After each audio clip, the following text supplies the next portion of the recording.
Graça e paz, abençoados com todas as bênçãos. Sejam todos muito bem-vindos. Vamos ler a pergunta dessa semana juntos? Vamos lá. Eis aí a pergunta. Os defensores do Evangelho da Graça afirmam que não somos pecadores. Porém, Paulo, que segundo vocês mesmos foi o precursor desta doutrina, se declarou como o principal pecador. Como vocês explicam esta contradição? De fato, abençoados, olhando num primeiro momento, parece realmente uma contradição. Mas é só uma aparente contradição, né? O apóstolo Paulo, ao se declarar pecador, ele não está contradizendo o que ele ensinava, tá? E muito menos nós, ao pregarmos que não somos pecadores, encontramos contradição no que o apóstolo falou. Vamos analisar com calma para a gente entender bem isso aí. Primeiro é importante a gente entender o conceito de pecador. Pecador não é simplesmente você cometer uma obra má, uma obra da carne, nesses tempos da graça. Tá? Ser pecador é um conceito maior. Nós entendemos o ser pecador é aquela pessoa que esteve antes, que nasceu, né, e viveu antes da cruz, independentemente dela ter vivido a transição, né, de antes para depois da cruz. O fato dela ter nascido debaixo do pecado significa que ela nasceu como pecadora.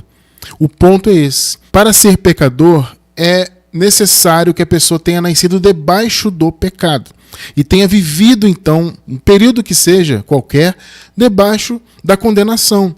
Então, o pecado e a lei, né, eles, vamos dizer assim, entre aspas, como nós costumamos dizer, eles trabalhavam juntos, né? Ou seja, havia o pecado, né, do primeiro homem que contaminou toda a criação, e havia a lei que era a força do pecado, como Paulo disse. Ou seja, a lei imputava o pecado e trazia a condenação.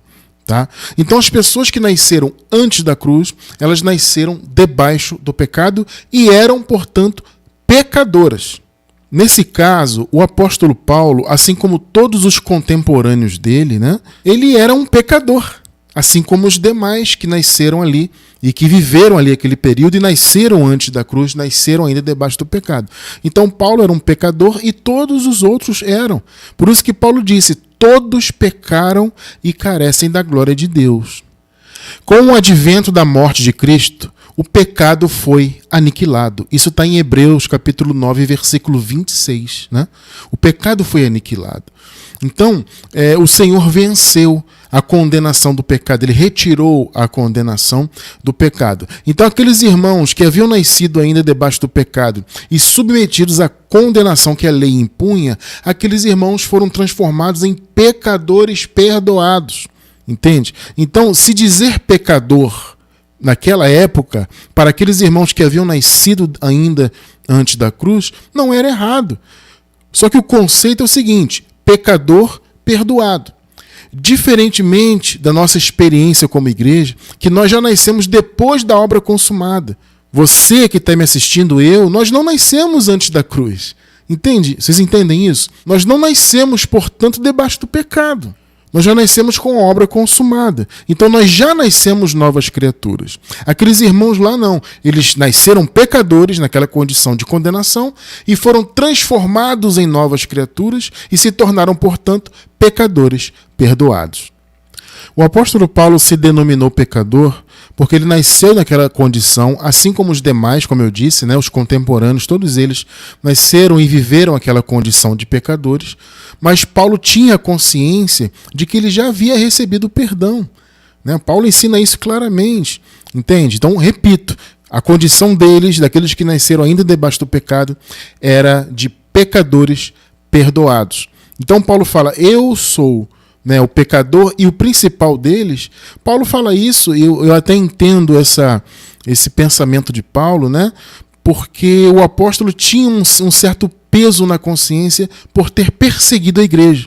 Né? O apóstolo Paulo, escrevendo aos Coríntios, ele chega a dizer que ele nem merecia ser chamado de apóstolo, porque havia perseguido a igreja. Vocês entendem? Então Paulo se considerava o pior, né, dos pecadores devido a esse peso que ele tinha na consciência dele de ter perseguido a igreja. Então, amados, não é difícil compreender isso. É uma questão da gente colocar a interpretação dentro dos tempos. É aquilo que eu sempre digo, né? Existem vários contextos na Bíblia, né? O contexto do texto imediato, o contexto da Bíblia como um todo, o contexto cultural, o contexto histórico, etc., né? E tem o contexto temporal. Esse contexto temporal, eu chamo assim, porque é um contexto onde nós levamos em conta os tempos. Antes da cruz, depois da cruz, o período de transição, né, entre a ressurreição de Jesus e a destruição do templo de Jerusalém. Então são tempos que você tem que levar em conta. Então a nossa experiência como igreja, obviamente, é diferente. Entende? Então eles lá eram pecadores, só que eram pecadores perdoados. Nós já nascemos novas criaturas. Não nascemos debaixo do pecado e nem debaixo da lei. Então você não pode se dizer pecador, porque você não nasceu na condição de pecador. Ainda que eventualmente você cometa obras más, você vai colher as consequências das suas obras, mas a sua condição diante de Deus é de livre do pecado, é livre de condenação. Você já nasceu livre do império das trevas. Entende como é maravilhoso entender a graça e você poder viver isso? Então não há contradição quando o apóstolo Paulo diz eu sou pecador e o principal deles. Não há. De fato, Paulo foi pecador, assim como todos os contemporâneos dele, mas ele se tornou nova criatura, então eles eram lá pecadores perdoados. E nós já nascemos novas criaturas. Olha, se vocês querem entender isso com um pouco mais de profundidade, porque esse é um vídeo rápido, né? Eu não quero me alongar. No final desse vídeo eu vou deixar 2 estudos em vídeo. Tá? Que falam, né, do pecado e de ser nova criatura. Então, no final desse vídeo, eu vou deixar dois estudos como recomendação e na descrição aqui do vídeo, eu vou deixar 4 vídeos. Se vocês quiserem, então, se aprofundar, assistam aos 4 estudos que eu vou deixar na descrição do vídeo. Mas se vocês assistirem apenas os 2 que eu vou deixar no final do vídeo de sugestão, esses 2 já vão esclarecer bastante essa questão do pecado e de ser nova criatura. Tá bom, abençoados? Muito bem, meus amados, muito obrigado, tá? Mais uma vez pela audiência, pelo carinho. Se gostou, dá um joinha, se inscreve no canal, marca o sininho, todo esse procedimento aí padrão do YouTube, né? Para vocês receberem sempre os nossos conteúdos. Nós estamos colocando vídeo diariamente, exceto aos sábados, tá? Então sempre tem conteúdo novo aí da graça para você. Então convido você a se inscrever e conhecer o nosso trabalho. Aqui embaixo do vídeo tem vários links importantes com muito mais conteúdo da graça, tá bom? Então se você quiser continuar crescendo em graça conosco, tá aí o convite feito para você, tá bom? Um grande abraço, graça e paz e até a próxima.